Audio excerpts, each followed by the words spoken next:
Okay, quick question about... Okay, you're still muted. No, I should be able to hear you. Now? You can hear me now? Hello, welcome to Hat Trick. I'm Jordan Dollar Coltman. This week I am joined by Elliott Tanti. Braden is in transit. He's in prison. He is returning from a trip south of the border, so we'll see how we'll have him tell all of the wild tales of Louisville, Kentucky in the time of COVID when he's back with us next week. But until then, safe travels to Braden, and we will have a slightly more subdued episode this week compared to the absolute barn burner of a detailed fantasy preview we did last week. Elliott, have you been running mock drafts all week after our great chat with Devin Davidson? No, but I did definitely read the rules of our league, and I have some follow-up questions for you after recording tonight. Sounds good. So we, our draft for our league is on Friday. I have another draft on Thursday. All of those people, I'm sure everybody out there who's playing fantasy, if you haven't already checked it out, we did have a great episode last week that's still up. Obviously, you can go back and listen to it. It's still relevant if you haven't already had your draft. Devin Davidson from the Fantasy Hockey Hacks podcast did a great job just laying out, the fundamentals of fantasy, and then he gave us a lot of really good insight into the top players and some sleepers and all kinds of stuff. Anyway, that's last week. Let's move forward, Elliott, to this week. This is topic one. Okay, the dream is over, Elliott. We have spoken a few times in the last month or so, mostly at the behest of Braden. And I think you got pretty involved too, watching the Blue Jays there as they pushed for a wild card spot. It looked like they had done everything they possibly could coming into September, but then the wheels kind of came off for a couple weeks and they struggled a little bit, and the consistency that was necessary wasn't there. And unfortunately, even though they absolutely pummeled the Orioles tonight, I think it was like 12-4 or something, it just wasn't enough. They did their part. They won the games they needed to here at the very end, but Boston and New York both won tonight. So the Blue Jays season officially will end with the regular season, and another missed opportunity for a young team that I think is only going to grow from this. But you watched some baseball here. How do you feel now that their chances at the playoffs have been squandered? Well, let's just say I think the Blue Jays have a lot to hang their hats on, and should be really proud of the way that they finished out the season this year. We talked about them twice in the lead up to over the summer in the lead up to this space, and both times we're sort of like, there's a chance here. But it would be a long shot. Like, they're going to have to really do something special to get there. And they did. They got down to the last game of the season. They were in a must win. They had to win it, and they needed one of two other teams to lose, and that didn't happen. I agree with you. I don't know that I agree with you. It's a lost opportunity. Is it a lost opportunity for them to play an MLB playoff game? Yes, obviously.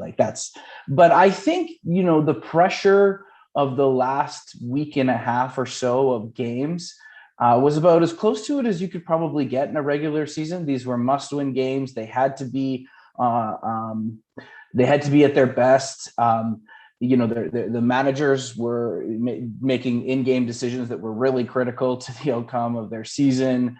So there's lots of high pressure in that, bringing people out of the bullpen to try and win games or save games or salvage games, whatever you need to do.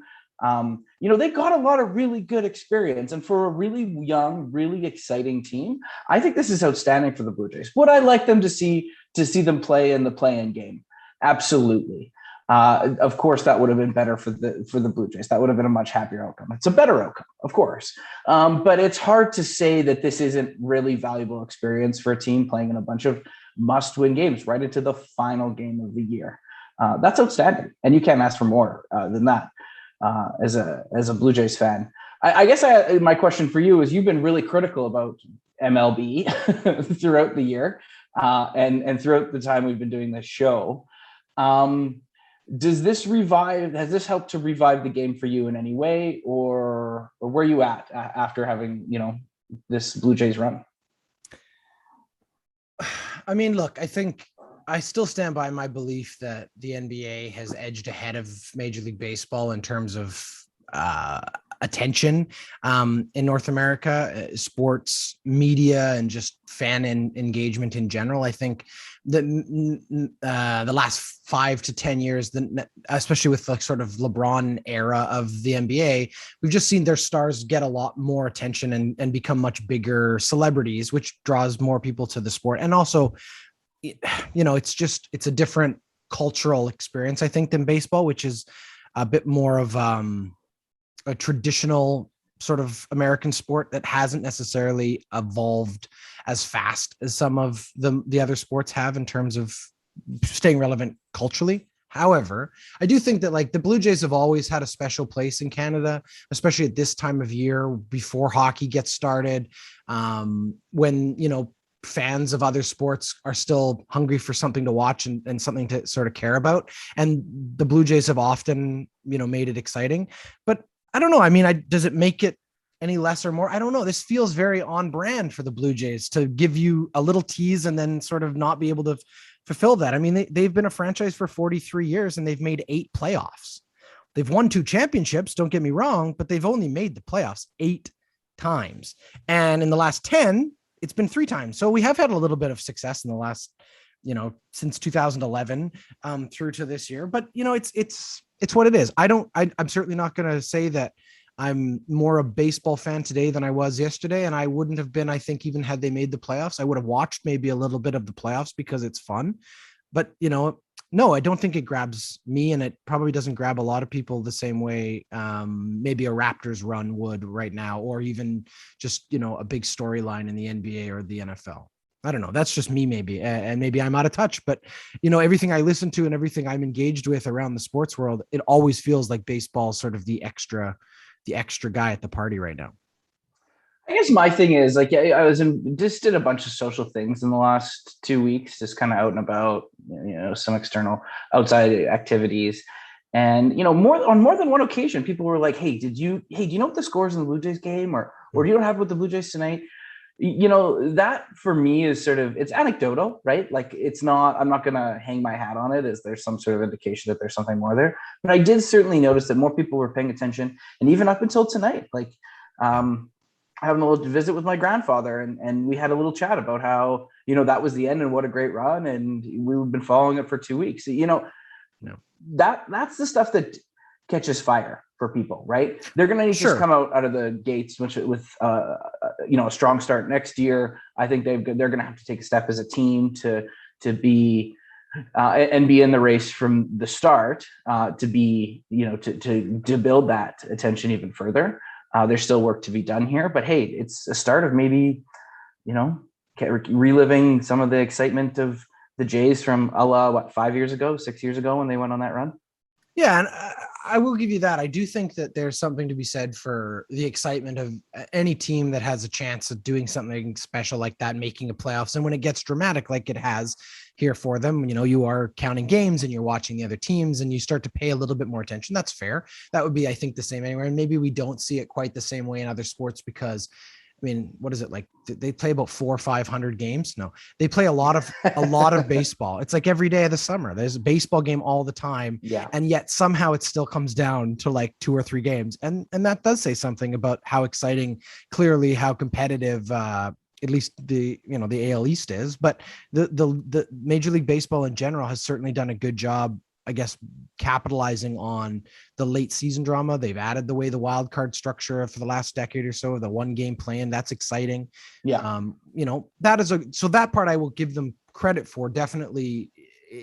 It's a great way to grab attention late, but was like, I don't know. Is that enough? Is that enough for baseball to continue to be like, is anyone going to be talking about the Blue Jays next week? Probably not. We're not going to care again until spring training. I don't know. It's one of those things. Like we talk when the NBA season ends, there's NBA talk all summer long. Who's going where, off-seed, all these kind of things. And that's part of what I think has built that brand up. The NHL is the same way in Canada. Obviously it's never going to be that way in the United States because it's competing against much more, industrialized leagues. But in Canada, we talk about the NHL every single day of the off season. And obviously, the NFL doesn't have an off season. They literally just finish the Super Bowl and everybody's coverage shifts to the next storyline.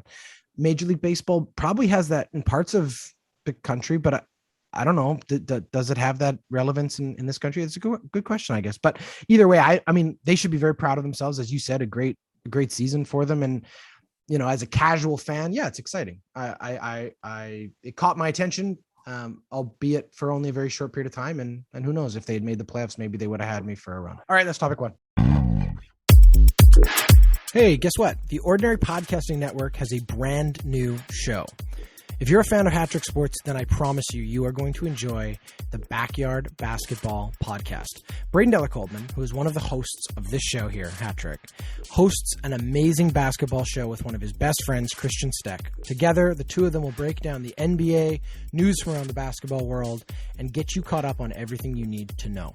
It's fun, it's fast, they have great conversation and banter, they love basketball, and you will love the Backyard Basketball Podcast. Subscribe anywhere you get your podcasts, and you can also follow them on Instagram at backyardbasketball_podcast. All right, on to topic two, a little shifting gears here. We're dealing with a new storyline revolving around COVID. We talked probably 2-3 weeks ago about whether or not we felt that the leagues, specifically the NHL, and then in the NBA for that matter, the two leagues that are just about to get going, if we're at the point now where we really should just be mandating vaccinations, because you have, every Canadian city that has an NHL team has got a vaccination passport plan in place for their arena. Should the players not be held to the same standards as the spectators, all that. The latest sort of chapter began to unfold at the beginning of training camp. We learned that one of the Oilers, at the time it was unspecified whom, had refused to get a vaccination. He was the only holdout at that time, although Duncan Keith had waited an incredibly long period of time after first, I think, being reluctant. And so he missed the first 2 weeks of training camp because he had to quarantine because he had, his vaccination had been so recent that it hadn't yet sort of been considered effective. And then, of course, some good reporting by many people was able to sort of uncover that the anonymous Edmonton Oiler player was Josh Archibald. Josh Archibald is the same player who during the summer was on social media pushing some, let's say, misinformation out there. That's the kind way of putting it. Questions about whether or not COVID was a hoax and whatnot. We also now have the next chapter of the Josh Archibald and COVID saga. Josh Archibald, who was at the time told he wouldn't be able to play any games in Canada because they were basically just going to have to put him in the United States and use him when they were there so that he wouldn't have to cross the border and be quarantined, yada, yada. Now he's not going to play indefinitely because it turns out he's actually had COVID in the summer and is having lasting effects of it. It was announced today from the team that for the last week or so, he's been going through different tests, struggling with a viral infection. They couldn't figure out exactly what was going on. They identified antibodies. That's how they knew he had COVID. Apparently, he was asymptomatic at the time, and he's developed a heart condition of myocarditis, which is, from all indications, is the same condition that is affecting goaltender Stellock, who is also currently not in the roster. Long-winded introduction here, but Elliott, we've now learned the status of the last non-vaccinated Edmonton Oiler. We're hearing lots of stories out of the NBA about players continuing to refuse to get the vaccination. Is this not exactly what we kind of predicted would happen? And if it isn't, I mean, where do we go from here? What are your thoughts on this whole situation? Yeah, well, there's a couple things here that I think were predictable, which is happening. One, and we talked about this 2 weeks ago, so let's circle back to it. There was lots of talk around health privacy information. What is the public entitled to know about any one individual or not? And does that change if you're a sport? You're a member of a sports team.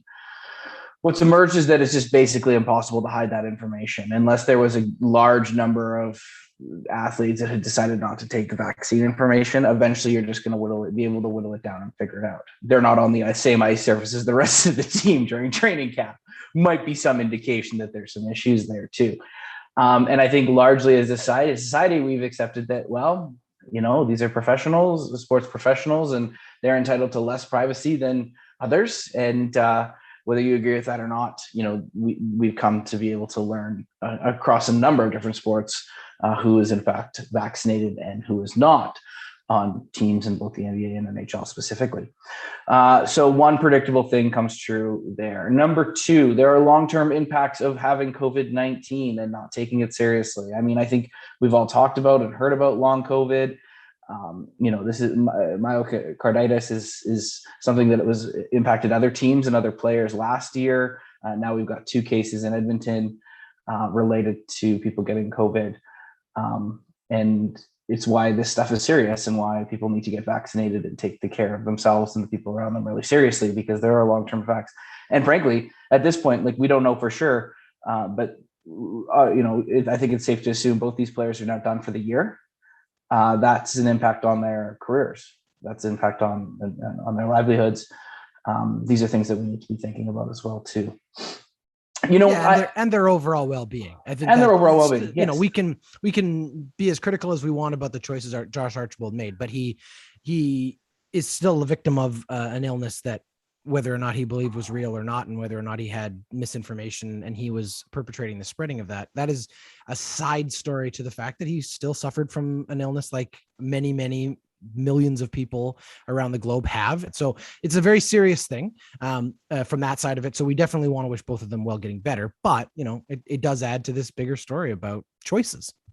It's interesting, where I wanted to go next to sort of talk a little bit about how teams are approaching this. It's very clear that teams, GMs in both the NBA and NHL were clear that they weren't going to be able to avoid giving out information as to who wasn't vaccinated and who wasn't.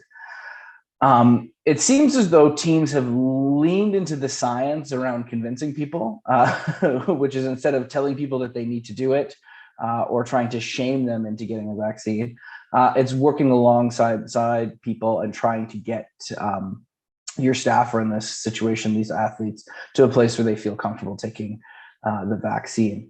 And I actually think here in Edmonton, while Josh Archibald has remained an outlier, he was one of 3 people who were actually intending to come to camp unvaccinated. And the team, largely headed by Holland, went to great lengths to not force anyone into doing this, but working alongside those players to get it done. So Duncan Keith was another example of that. I don't know that it's been fully reported who the other third person was, and I wouldn't want to speculate anyway, but that other person did ultimately make the decision to get vaccinated.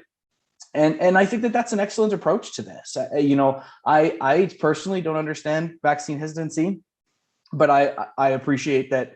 I currently live in a province where there's 19% of the people that I share this province with are not vaccinated for a number of different reasons.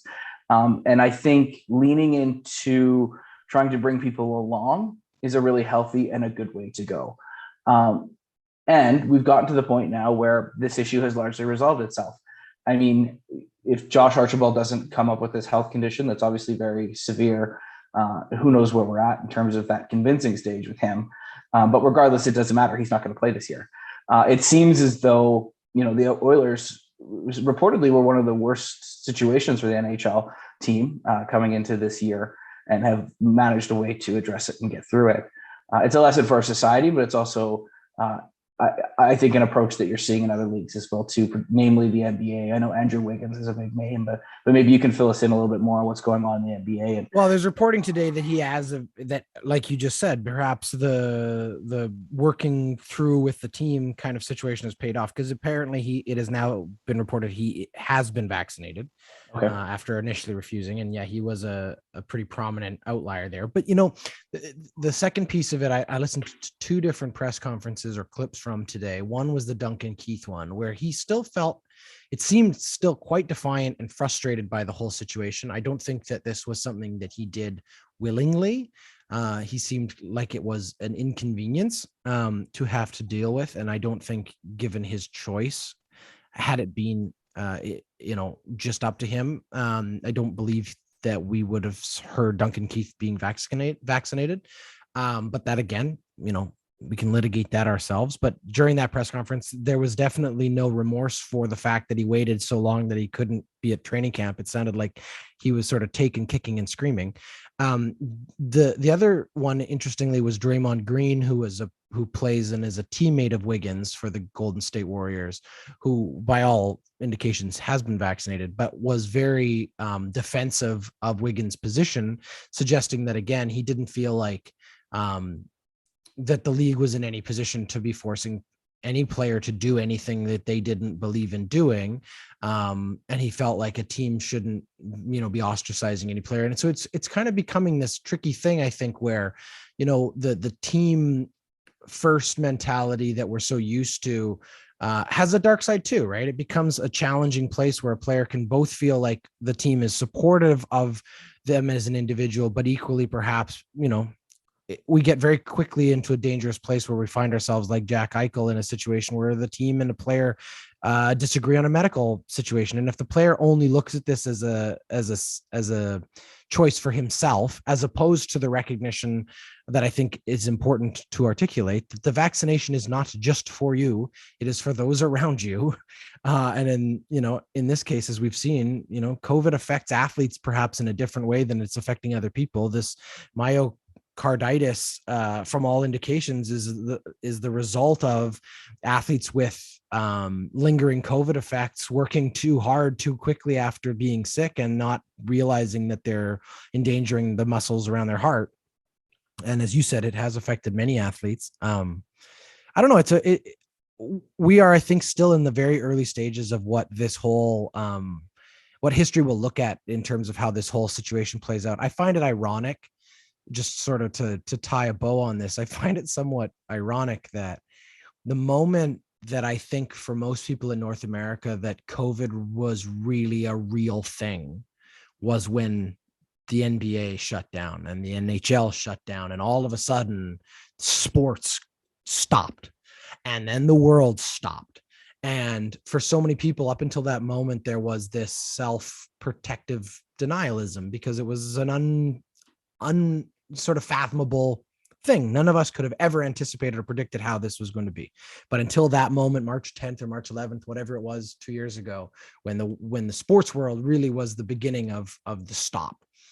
It's ironic that we're still here now as we get back to close to normal capacity and close to normal sports, looking like sports again, outside bubbles and back in arenas. That again, it's at the spear tip of the whole COVID conversation. All right, that's topic 2. The Ordinary Podcasting Network is excited to announce that we have launched a merch store on our website. The store is full of ordinary swag, including t-shirts, hoodies, and hats. You can pick out something awesome and support your favorite podcast today by heading over to ordinarypodcasts.com. All right, topic 3. We just wanted to take a moment to pay tribute to 2 goats tonight who met in a field in New England. It's a weird story. I mean, the return, it was billed as the return, and in many ways it really was. Tom Brady in his first game back at Gillette Field against Belichick and the Patriots, homecoming of sorts.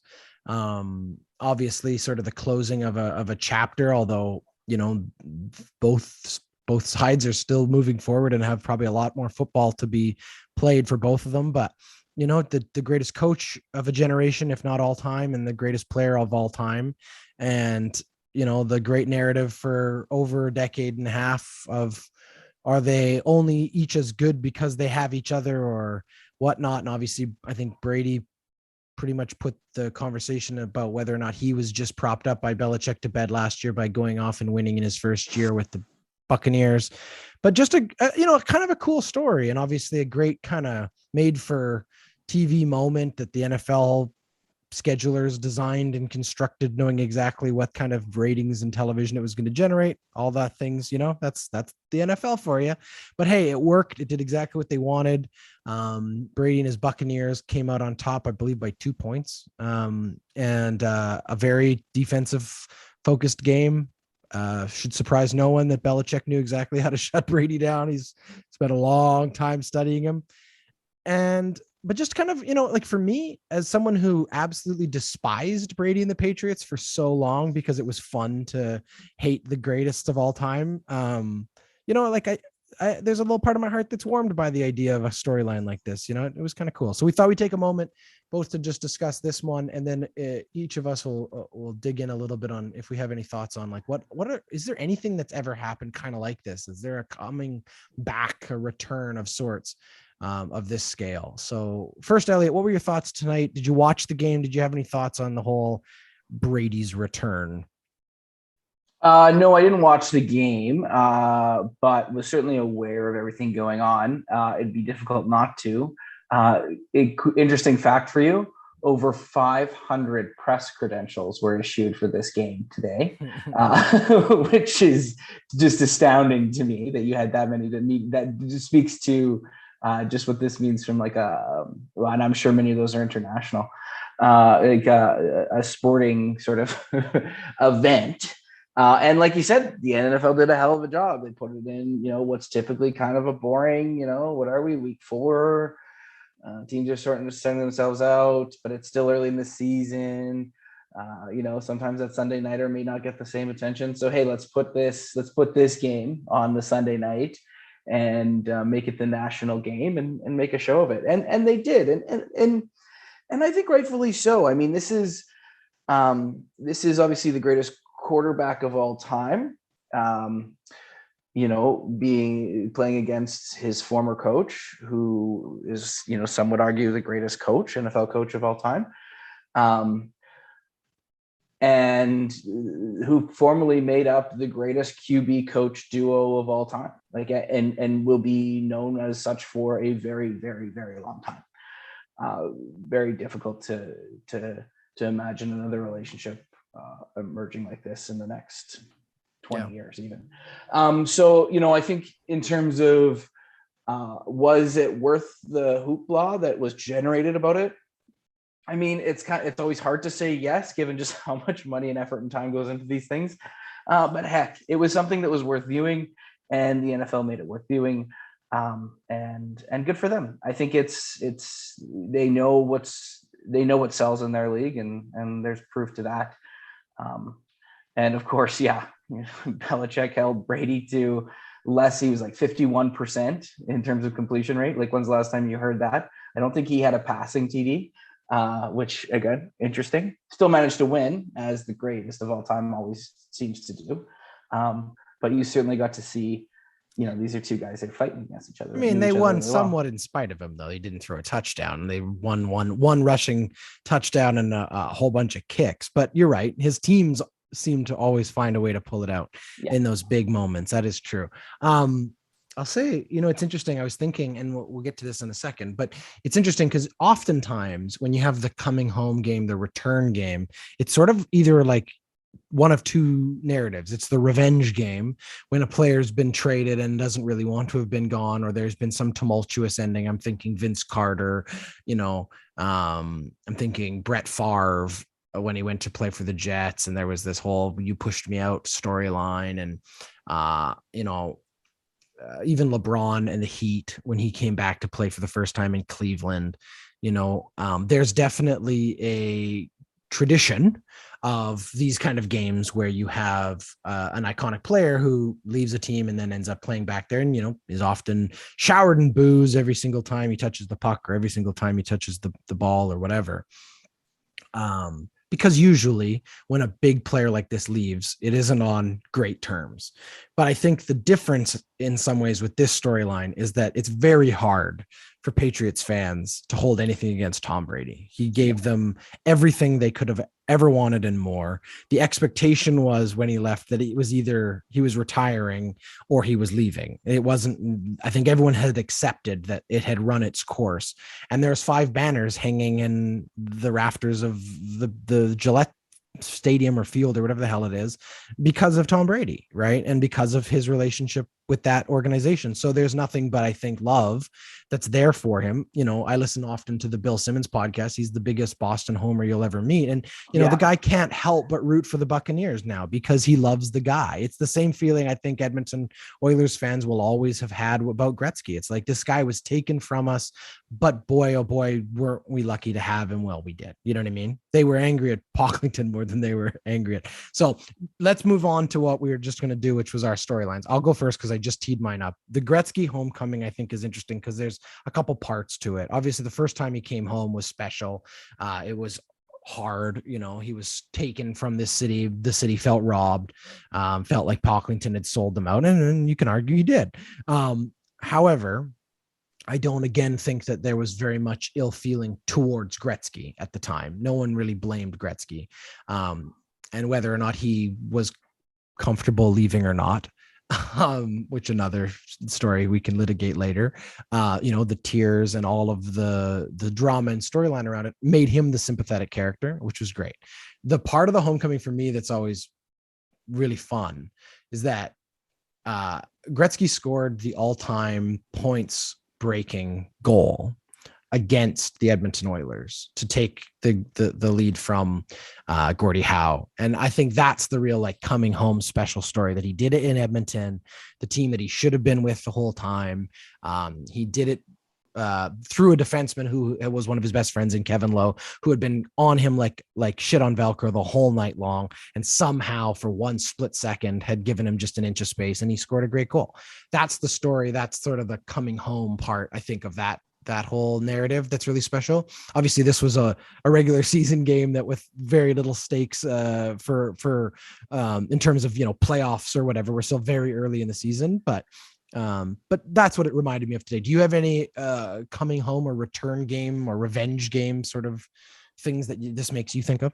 Yeah, I have two small ones. One is, I think, the most notable one in NFL history up until tonight, which has to be Peyton Manning's return to Indianapolis.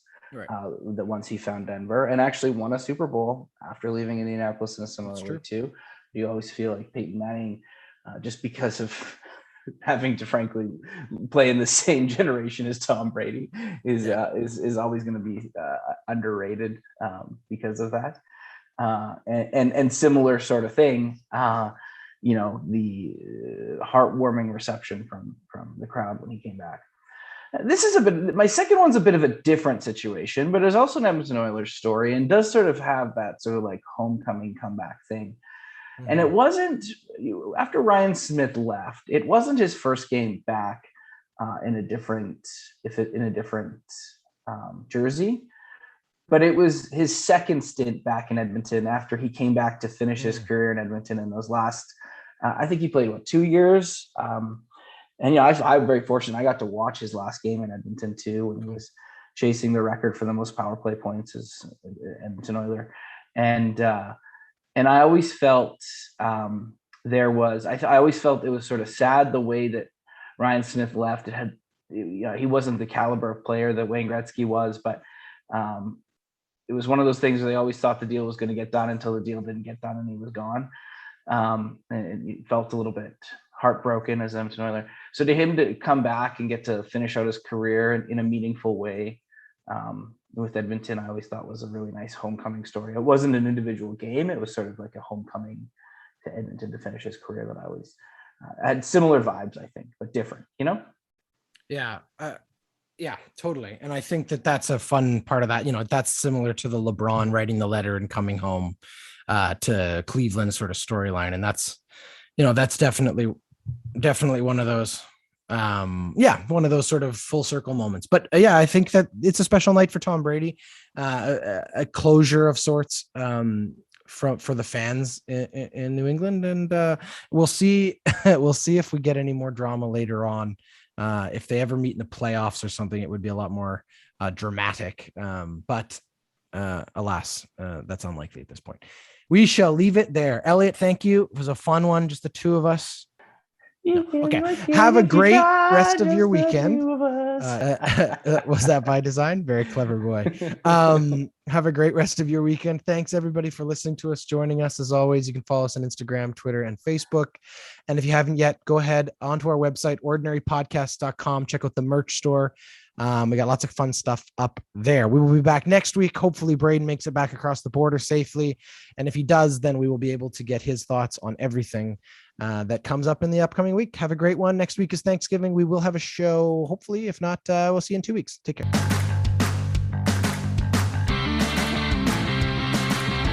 Hattrick is a member of the Ordinary Podcasting Network. It's produced every week by Jordan Dowler Coltman and Braden Dowler Coltman. You can follow us on Instagram, Twitter, and Facebook. Thanks for listening.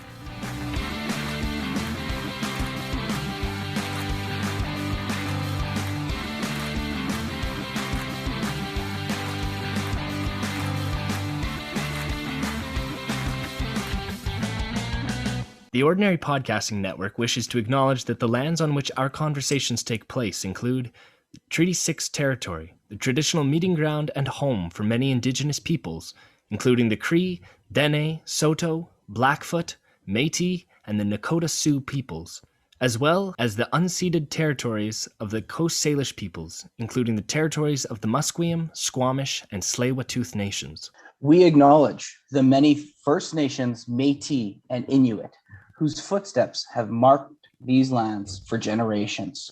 And we extend our appreciation for the opportunity to live, create, and share stories on these territories. The Ordinary Podcasting Network intends to engage in conversations and dialogue which acknowledge that reconciliation is not a destination, but a journey, and that we remain committed to practicing our craft in a decolonized space.